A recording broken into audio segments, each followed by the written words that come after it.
अब केस सियासी तौर पर सेनेट का ही ज़्यादा इशू है।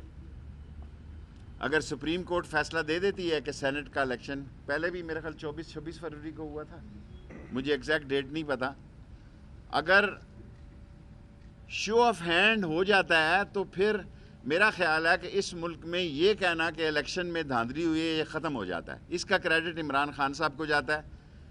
उसने, इमरान खान साहब वज़ीर आज़म ने अपने 20 मेंबरों को चार्जशीट किया था जब उन्होंने वोटों में हैंग पैंग किया था। पैसों की हर एक को ज़रूरत होती है और ऐसे मौके पे आके जो वोट जो है वो बिक जाते हैं। तारीख़ में ऐसे कभी नहीं हुआ कि 64 मेंबर यहाँ पे थे, अगले कमरे में गए तो वो 50 ही निकले।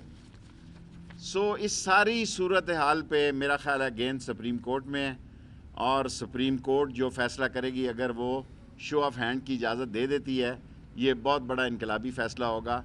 अगर नहीं देगी तो फिर उसी तनख्वाह पे काम।